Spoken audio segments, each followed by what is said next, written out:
Hey guys, welcome to another video. Today I'm going to be sharing with you how much I spent on my 6-week trip to Europe and the UK. I have been so excited to film this video, but honestly I've kind of been dreading it a little bit because I did not want to know how much money I spent, and once I added it all up it was a little bit more than I actually thought that I spent. But to be fair, it was not as much as a lot of people do spend, so I'm going to break down all of the costs for you. Everything from my flights, my accommodation, my buses and my trains between cities, my tours and my experiences, my visa, my phone bill, my travel insurance, and of course my spending money.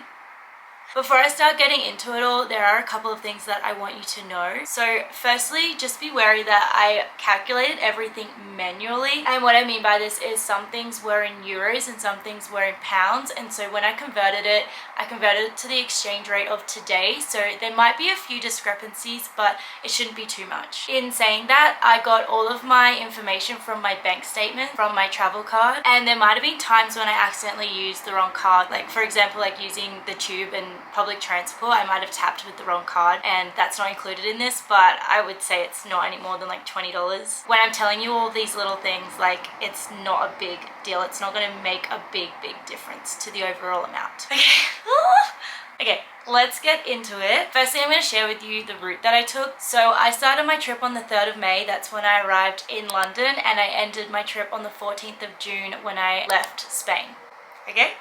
So in one of the included amounts that I was going to talk to you about was the tour, and so I did a tour with Contiki, which I'll get into a little bit more later, but just note that for the first part of my trip I was with Contiki, and then I'll tell you what happened after that. So I spent one night in London, and then I started my Contiki in London the next morning. So the first night in London was not included in the Contiki, but we started in London the next day, and so then from there we went to Amsterdam from the 4th to the 6th of May, and then from the 6th of May to the 8th of May we were in Berlin, and then from the 8th to the 10th of May we were in Prague.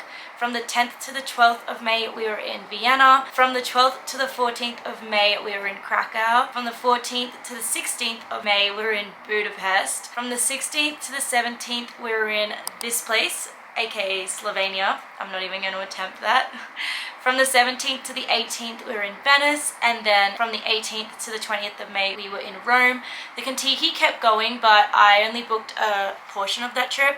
There is so much that I can talk about with Contiki, but I'm going to film a second video on that. There's just so much to unpack in that space. But yeah, just know that I ended my Contiki trip in Rome, and then on the 20th of May I flew from Rome to London by myself to visit my friend Liv, and I stayed with her in London until the 24th of May because I had my visa appointment for camp. And then we did a road trip from London to Edinburgh together. So on the 24th of May we left London and we went to Manchester because we have a few friends in Manchester and we visited them. And then on the 26th of May we left Manchester and we stayed in Glasgow. On the 27th of May we left Glasgow and we went to Edinburgh, and then like I said, that's when we ended our road trip. She went back to London and I went on to go to Cardiff to visit my friend from camp, Sam, and I stayed with him until the 3rd of June. One of my friends that I met on my Contiki actually joined us in Cardiff, so that was really fun. I left Sam in Cardiff, but my friend and I from my Contiki, we went on to go to Spain. So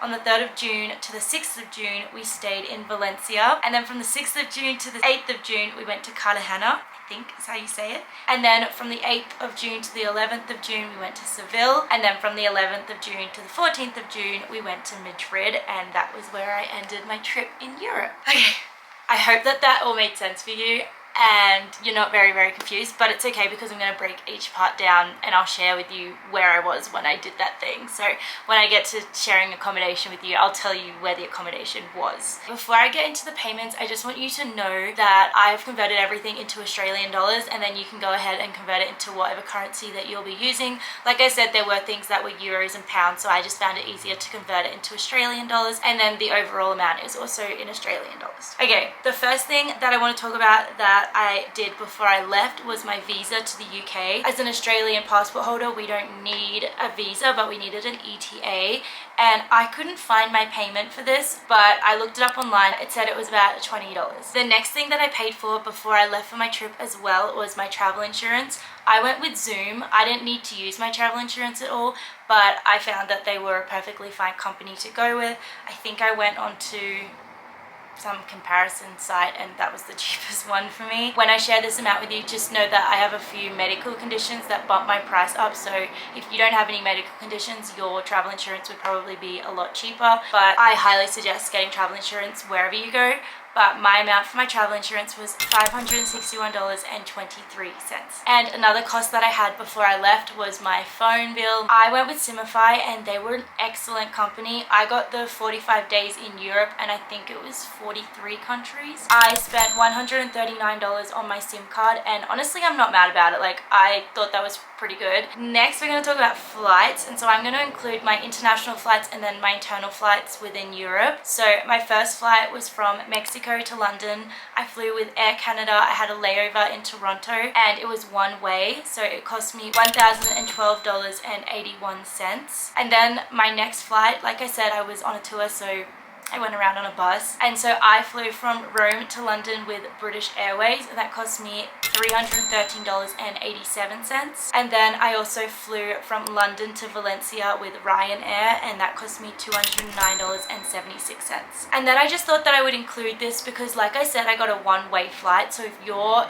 going to Europe, obviously you need to get a return ticket somehow, but I was flying from Europe to the US to work in a summer camp, so I flew from Spain to JFK, which was $843.96, and then from JFK back to Mexico it cost me $556.80. So yeah, the reason I included those two amounts, that's the amount it cost me to get out and get home basically. So in total it cost me $2,937.20 for flights. But if I was to just do from Spain, say I was going to New York and then I didn't include my flight from JFK back to Mexico, it would have cost $2,380.40. Moving on, I'm going to talk to you about my tour and some experiences that I did. Like I said, I went with Contiki. I really loved my trip with Contiki to Europe. So like I said, I'll definitely film another video talking about Contiki and everything that includes. I'm definitely going to go through my exact itinerary in that video and break down every little bit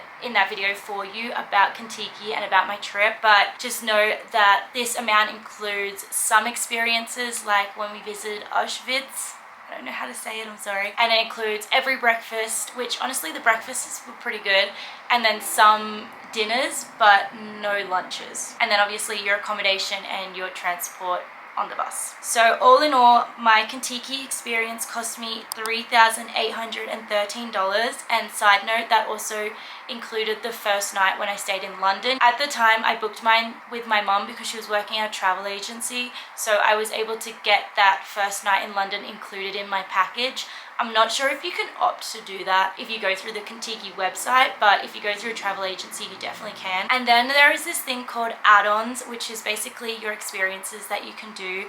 These are the add-ons that I did, and all in all, that cost me $566.94. But I also want to include that they had an extra day in Rome than I did, but my flight was leaving late at night. So for them, the Colosseum was an option on their add-ons, but it wasn't for my one, because technically I wasn't on the tour anymore.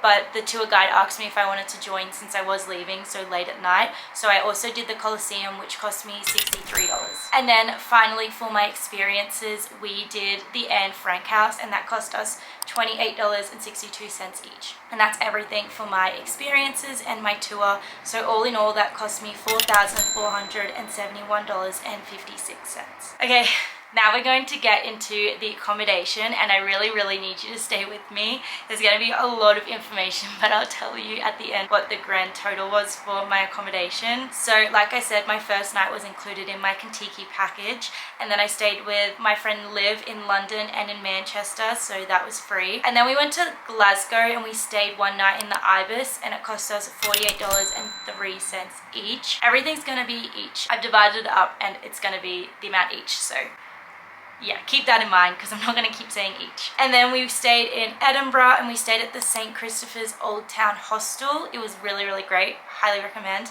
cost me $106.25. And then, like I said, I went to Cardiff and I stayed with my friend Sam for free. And then I went to Valencia. We stayed in 2 separate hostels. One was more kind of like in the city, like in the heart of Valencia, and then the other one was towards the beach. The first one we stayed in for one night, and that was called the Red Nest, and it cost me $46.32. We then stayed in a hostel called the Beach and Arts Hostel. It was probably my favorite hostel, to be honest. Like, I really did like that one. And that cost me $73.86 for the 2 nights. And then we stayed in Cartagena. I don't know how to say it. Cartagena? I don't know. We stayed in the Loops Inn, which was basically like a hostel. It was very strange. Like, I have a story to share with you.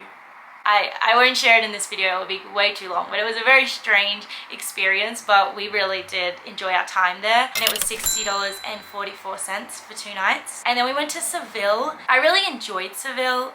Like I said, I'll talk more about these places in another video, but this hostel, along with the one in Valencia, was probably my favorite. We stayed at the Black Swan, so I really do recommend that. It cost me $106.40 for 3 nights. And then we went to Madrid. We were there from the 11th of June to the 14th of June, but I only stayed with my friend in a hostel for 2 of those nights, and that was at Hostel Center Madrid, which was awfully expensive for what it was.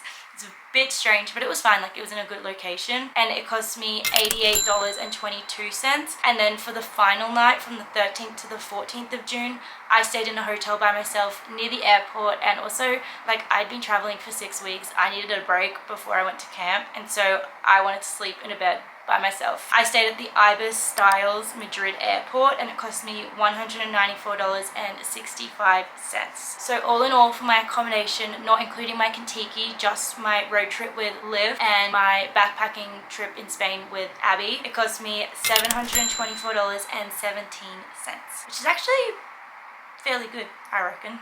Okay, moving on, I'm going to share with you how much I spent on buses, and I also got 1 train between the cities when we were in Europe. So I bought a bus ticket from Birmingham to Cardiff, and it cost me $23.20. And then from Cardiff to London, and it cost me $48.20. And those 2 buses were with Flixbuses. And then we went to Spain. We used Alsa buses, I think that's what it's called. And we got a bus from Valencia to Cartagena.